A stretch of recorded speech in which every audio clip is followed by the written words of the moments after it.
Purposely. Your life, God's purpose.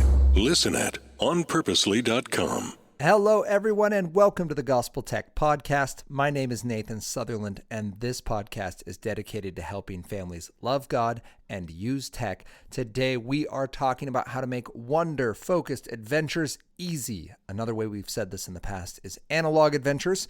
How can we make these easy? How do we not make them such an uphill battle for us as parents when we want our kids to do something fun and something that's great for their brains and builds character and all that stuff?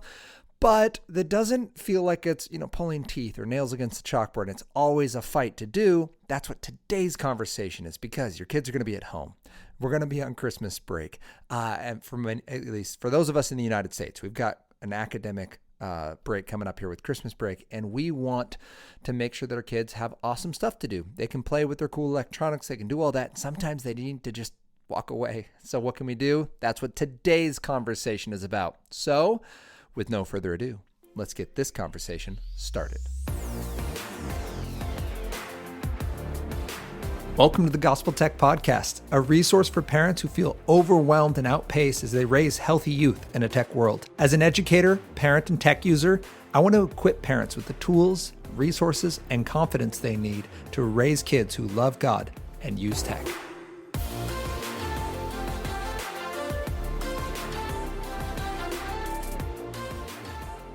Thank you to everyone who has made this podcast possible. Thank you for listening. Thank you for sharing. And thank you for liking and reviewing, or subscribing and reviewing, I guess. So here's what we're seeing. You guys are listening. That's awesome. You're sharing it with friends. That's incredible. And you're leaving us ratings and reviews. So that means you're leaving us out of 5 stars. We are still a 5 out of 5 star podcast. So thank you for leaving us 5 stars. I'm trying to make 5-star content. If I'm not making 5-star content, please write me, nathan@gospeltech.net. You can tell me stuff you love, questions you got, or how I could improve this content. And that's really what I would love to do. And then you are also leaving reviews. It's 1 or 2 sentences telling people why you listen, so that when they go through all their possible options, and there are tens of thousands of options, even just within the space of gospel, there are hundreds and hundreds and hundreds of very well-made podcasts. People listen to this one because people like you tell them it's worth it. So you tell them in person, and you also tell them through the interwebs. So thanks for doing that. Thank you to all of our amazing partners. So we've partnered with Loam, who helps us prioritize our time and our focus with our families. You can go to withloam.com and set up your free account today. It's just a forever account. It's not even a trial. They're just wanting more families to use it. If you want your child to have safe and awesome technology, a great option is Gab Wireless. They have smartwatches. They have smartphones, but they're actually dumb phones. So they don't have internet. They don't have App Store. They don't receive images, but you can still take pictures, send texts, and make phone calls. So that's Gab Wireless. And you can go Gospel Tech 10 at checkout, and they will give you a discount for that, some free stuff, which is awesome. And you can also check out Bark. If you already have a smartphone, Bark is an amazing app. You just write Gospel Tech in it, checkout, and they will also give you a discount for that. And we've partnered with these groups because we believe in the products they're making. We believe in the people they're reaching, and we want you guys to have all the resources that are going to help you love God and use tech. So thanks to all of our partners for making this happen. Today's conversation, we are talking about how do we make these wonder-focused adventures easy over break. Now, it is awesome to watch a family movie, and sometimes it's even necessary for your sanity or for the sanity of your kids. We get that, and that's really important. Sometimes we love, like, Charlie Brown Christmas. Great. But now Hadley says, "You blockhead," which is adorable-ish, but she actually means it as an insult sometimes. So every once in a while, we have to take a step away. And in fact, we've come up with 3 reasons that, like, you and our family, these might fit with your family. But when our kids say, "I'm bored," that's not physically possible. There's too many amazing things to do and learn in life to be bored. So I'm bored generally means I'm overstimulated. That's what our kids, meaning my 3 children, are telling Anna and I. When they say I'm bored, they mean the stimulation has gotten too high and real life can't compete anymore, right? My brain's running 10,000 miles an hour, and they're gently asking me when they say that for something awesome to do that won't make, their retinas smoke. So that's one way. Second is when they get their anxious energy. Owen and Henry specifically, they start fighting like baby bears. Generally, it is Henry picking a fight with his older brother and then getting absolutely dominated. But that generally, when that breaks out, like they just have energy they can't control, and it just comes out in wiggles and wrestling matches. And the third would be they get really, really sensitive. Like they'll be talking about the rules of a game or a book they're reading, or one brother will start testing the other brother on math problems that there's no way he should possibly know the answers to. And that other brother will begin to break down emotionally from this torment of his sibling. Those are examples of like, all right, our children are overstimulated. They're just at the end. We can't set them in front of a screen for this. We can't fix this with their favorite show or music or, circle round story. We need them to get an activity that operates at the pace of real life, that's going to be relational and might even be something they do quietly by themselves. So what are those things? That's what we're talking about today.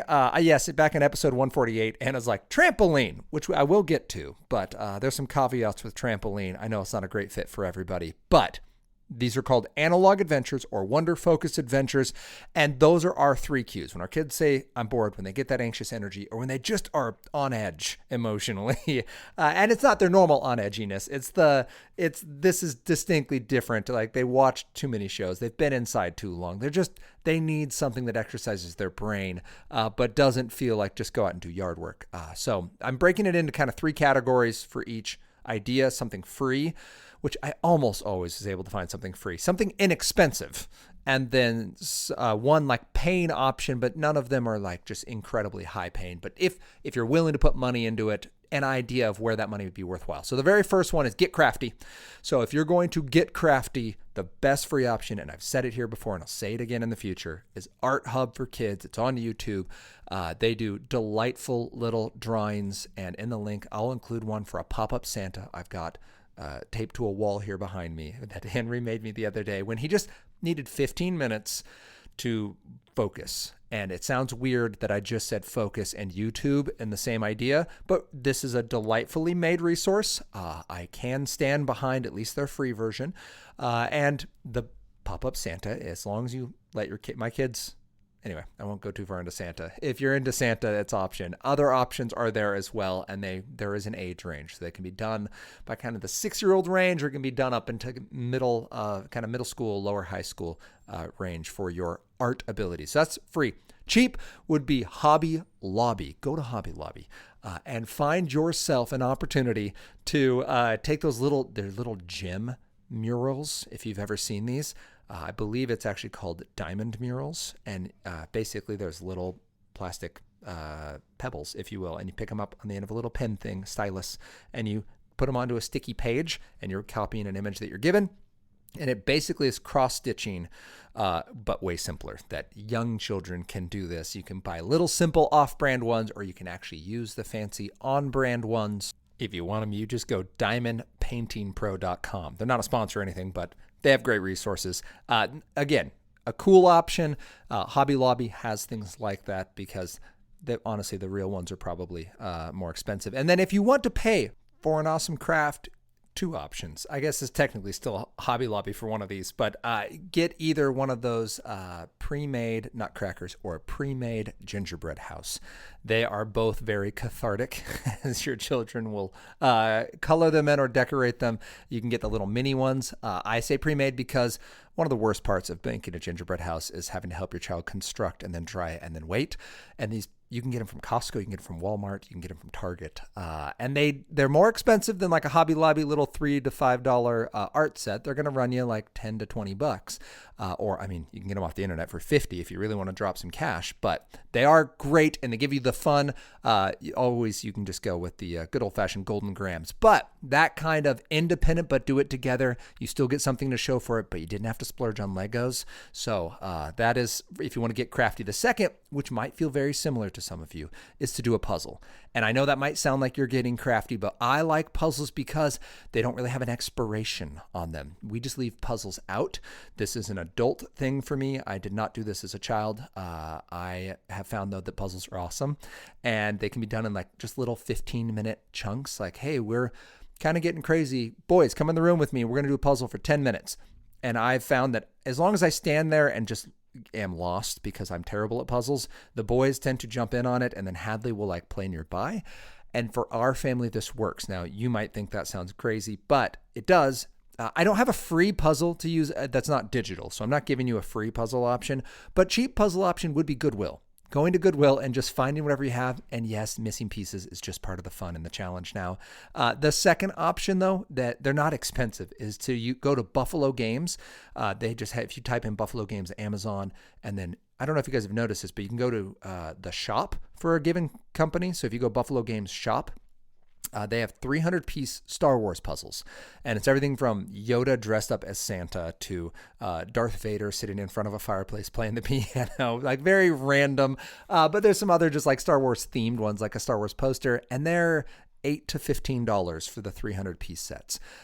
So when I say paying for this, you are paying, but it's very reasonable, and a 300-piece set with my kiddos and myself doing this, like it's a few hours of enjoyment. It's not something you're going to finish in 8 minutes and be done with, but it's not so hard that like you're going to be doing this for weeks on end and you're never going to have a chance. Just do the border first. So first is craft, second is puzzle. And puzzles are so satisfying to finish. I don't know why, but do it. It's good, slow, rainy day fun that can just be left out on a side table somewhere. And these things are, I think they're like 18 inches wide and about 2.5 feet tall. So that's the amount of space you need. If you have an old TV dinner tray, you could put it on one of those. Third is enjoy a story. So for free, the public library, we went and got A Christmas Carol. We actually got the one that had the artwork by Quentin Blake, who does the art for Roald Dahl books. So it's kind of this quirky, fun imagery that lets the kids picture the story, and it also takes away from some of the kind of scariness because it makes everything silly. So when you get to the Ghost of Christmas Future, you're not just dealing with the Grim Reaper. It's a little bit more silly in that regard, but that's been one we just read out loud. And again, not all at once, not as anything formal. Actually, when we finished it, the boys and I were doing the puzzle while Anna read, which made my nerd heart happy. So that was a cool way for doing it for free, for cheap. Getting something like, there's a Fisher-Price nativity book, Fisher-Price, yes, nativity book, but also then just a nativity that is awesome. So Hadley loves playing with that, but Lit for Little Hands is another book option if you're looking to buy.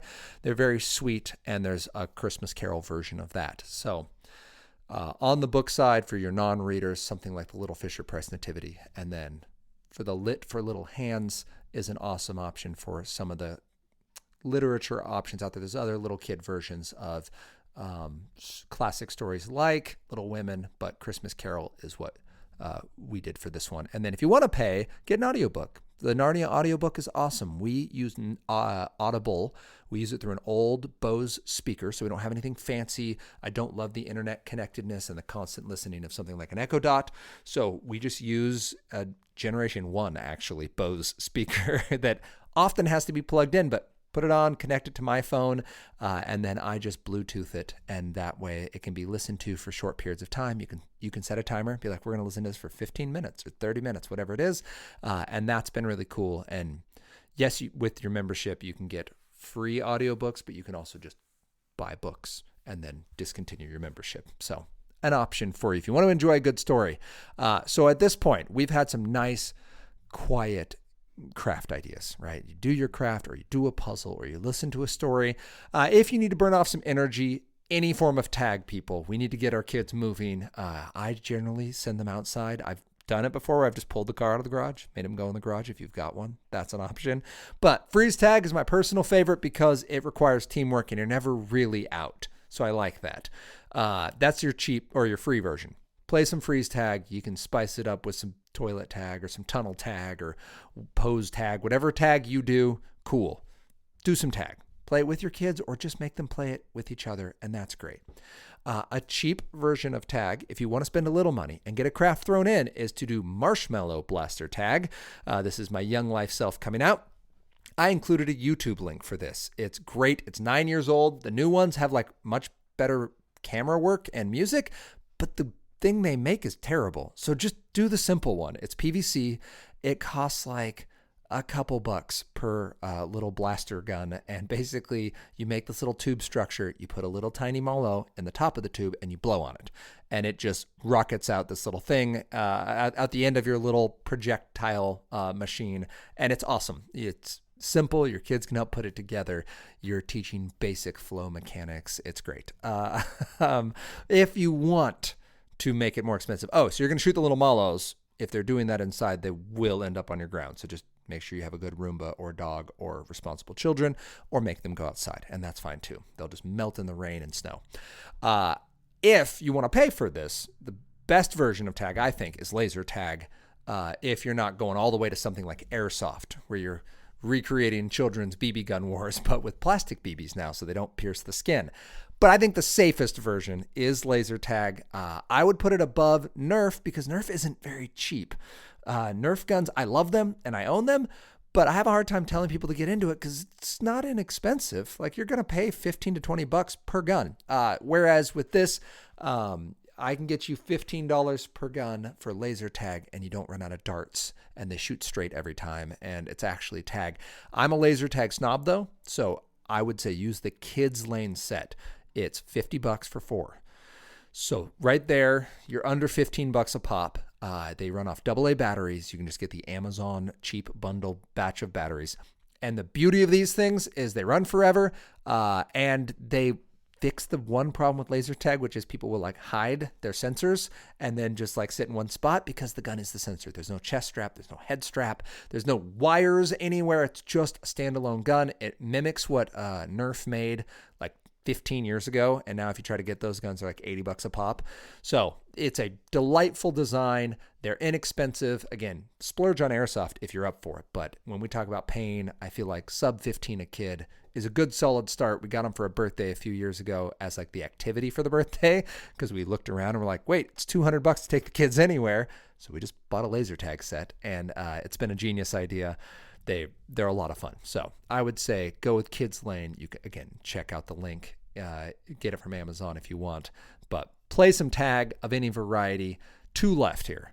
For this conversation, when we're talking about how do we do these analog adventures. Oh, by the way, the reason a wonder-focused adventure would be tag is because it's relational, because it gets your kid moving and using their bodies. And the reason I like laser tag is you can't hurt your eye, right? So that's beautiful for any age group. Hadley can just stand in one place. They're very engaging because it's a similar concept to a lot of the games your children want to play. They want to play Fortnite. They want to play Call of Duty. They want to play these games that are Overwatch, where they are first-person shooters. If you would allow your children to play that, you're probably okay then with laser tag, but it requires your child to physically move and to physically run. And we went to Costco and got a bunch of cheap boxes and taped them together and used them for our obstacles. So you can do that if you're looking for something to be up for a weekend or a few days. I understand we all don't want the cardboard around forever, but we did. We just threw them up, taped them together so they wouldn't blow over in the wind, and that gave us our obstacles. We put some in the front yard, front of the backyard, and go nuts. Run it loops around the house to your heart's content.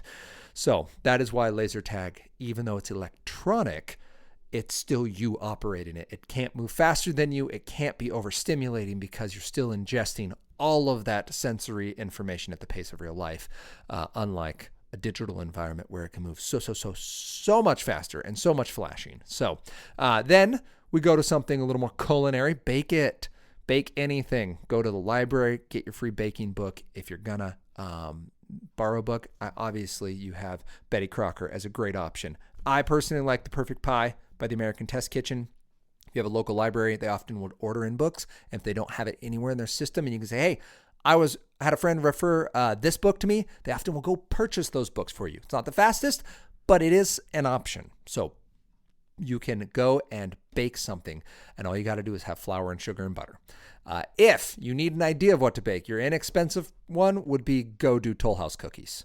Get yourself a Toll House cookie bag, because that's, for me, the apex of chocolate chip cookies, and chocolate chip cookies are the apex of the cookie world. So I know that's a very American take, but if you haven't had a Toll House, then I'm going to need you to try one, please.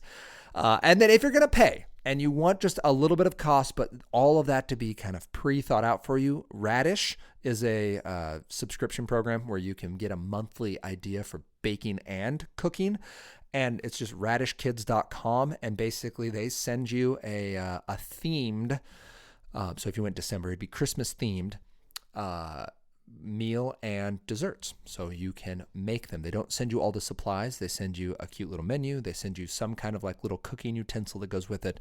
It's not inexpensive, but when we were homeschooling during COVID, we did this, and it was part of our math and that kind of the curriculum. It also was part of our recess when our children were glazed over and completely incapable of continuing. So baking anything, fun option for all of us, to, especially if we're not bakers. Like, it's an awesome option to get our kids in the kitchen. And no, it's not always fun. And I say this with a smile on my face, but it's not always fun, because especially when you have a 3.5-year-old, she's bound to just intentionally destroy something and make all of your food a little bit worse. But she's engaged, she's involved, she loves it. And if she sees any rolling pins in our home, she immediately starts shouting apple pie. So I guess that's success. And maybe your child will too. And the final one, probably not a surprise for anyone who's listened to a few of these episodes, is play a game. Your free version of a game. I was stumped for a little bit. Your free version, if you want to play a game, is Mancala. All you're going to need is some pebbles or marbles. So you're going to have to pull some from the yard or from that flower vase. Then you're going to need something to mark circles. You can mark them in the dirt. You can draw them on a piece of paper. But Mancala would be completely free with just the stuff around you. You're going to need 12 circles, and I would encourage you to watch an instructional video from like the YouTube link I included below, because it's a simple concept once you see it, but it's just moving beads or stones around, and you're trying to get them into kind of your goal at the end, which gives you extra turns. So I would strongly encourage Mancala for a free one. If you want to go cheap, so sub $15 is what I would consider inexpensive. Kids on Stage is Henry's personal favorite, so I would encourage you to look at Kids on Stage. It's like charades for kids with simpler concepts and ideas. Sushi Go, I'm going to include a link, because when I Google or Amazon Sushi Go, you can't find it. But if you go to the Game Right like store on Amazon, so you search Sushi Go, and then it says go to the Game Right store in little itty bitty font right underneath your search. Click on that, and under there you can find an $8 version of Sushi Go. So the Sushi Party, I think, is like $15, $18, something like that. But the Sushi Go version is $8. It's the version we use and have and give away to people that we want to have enjoy great games. And then Sleeping Queens by the same company is $11. So those are the inexpensive games. They're good for the whole family, down to 5 or 6 years old. Again, Hadley doesn't play them great. She likes being a part of it, but she doesn't know like how to play. But anyone, I would say 5 or older, can play those 3 games: Kids on Stage, Sushi Go, Sleeping Queens. And because I am Nathan and I love board games, I'll include it down in like the notes part, but I'll just say 3 to 4 years old. Animal, I'll just list one. Animal Upon Animal is an awesome game. It's kind of like a Jenga-y, but you're stacking these little wooden critters, and you take turns stacking them up, and person who makes it fall is out. For 5 to 7, so I mentioned Sleeping Queens already, so I'll mention Outfoxed. It was a gift from friends. It's been amazing. And I actually, just this morning, Owen was playing it with Hadley, which was super sweet. The house was too quiet, and I went upstairs, and Owen was laying on the ground, being very gracious as an older brother, playing Outfoxed. It is a fun game. It's kind of like an easier version of Clue, trying to find a fox who stole a pie from the chicken town. He didn't eat any chickens, so I guess that's good. For 8 to 10-year-olds, I already mentioned Sushi Go, so I will mention Carcassonne, as in the region of France. Delightful. It's a little cooperative puzzle game. You are working for your own team, but you're to help one another out. You can make suggestions, and you make a lovely little region that involves fields and roads and towns, and you score points accordingly. If you're 11 and 12-year-olds, this is always a hard age group because there's so many great ones, but I personally really like Wingspan.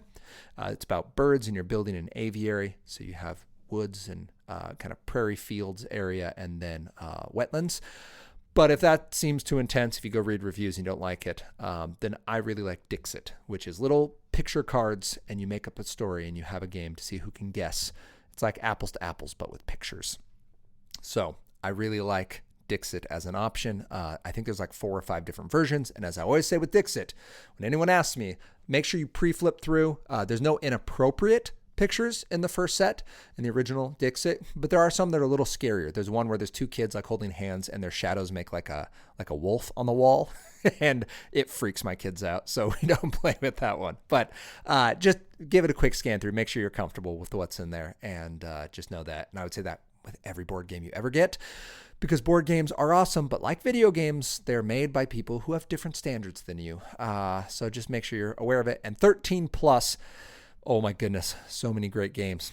Super Fight, or if you want like a more intense game, Lord of the Rings Living Card Game, LCG, is like a non-super creepy Magic the Gathering. So you build a deck, you play with each other against the central deck.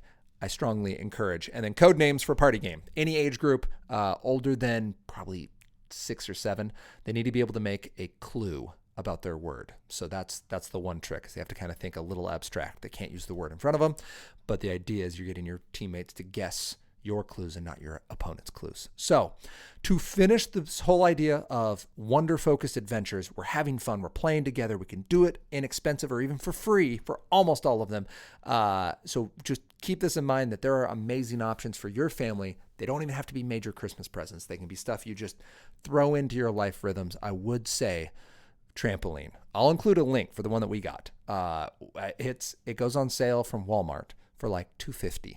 And it's giant. It's 16 feet across. It takes up most of our backyard. But it's not on sale right now. When I made this list 2 weeks ago, it sold out for Christmas, which I guess makes sense. I'll include the list anyway, so you can check it in January, February, so that you have this other option. It's literally an open door or an open roofed playroom for our kids. We send them out often in jackets and boots. We have found that because they come with nets installed on the sides, you don't have to be worried about digging them into the ground or kids falling off and breaking their necks or arms like they did all the time when I was growing up. I have multiple friends who snapped collarbones on trampolines. That won't be a thing with this one. And our kids have been relatively safe. Yes, you'll get the occasional bonk, but I would say it has been a net gain. We've had this thing for 3+ years. And as long as I don't go on and send the kids, which is the only time we've had anything like mildly scary. I buckled Owen probably 2 years ago when he was 7. And by buckled, I mean I jumped him and he couldn't handle the force of the up, and it crumpled him in directions that one should not move. And that was kind of scary and sad. And when I go on, I'm much more careful now. So parents, don't get carried away. It is fun to send your kids, but you can put a lot of force on their little bodies. And that's really the only concern. They can't do that to each other when jumping because they don't weigh enough. So that's if I had to give you a list of what you could do when the movies run out, when the games run out, when kids are bored or overstimulated or just anxious, these would be the directions I'd go. I'd say, hey, do something crafty, get a puzzle out for the fam, enjoy a good story, play some tag, bake something, and play a game. And all of those would stand aside to get a trampoline at some point. Save up $10 a month for the next 2 years, whatever it is. But it ships to you, by the way, for that price. It's nuts. They can't make money off that. I don't know. But that's my hope, that you would be able to apply some of these to your family. You'd be encouraged in it. It would feel easy and accessible. You'd see a win with your kids, and your kids would see a win of like, oh, this isn't high tech or super fancy, and it doesn't take forever. We can do it in 10 to 15 minutes, but it's still fun. It allows relationship. It helps us grow, and it kind of resets our brains to the pace of real life so we can have fun and eventually use our tech, but not have that be the only thing we can do for fun. So I hope it was encouraging to you. I hope you apply this list, you share it with somebody you think would benefit from it, and you join us next week as we continue this conversation about how we can love God and use tech.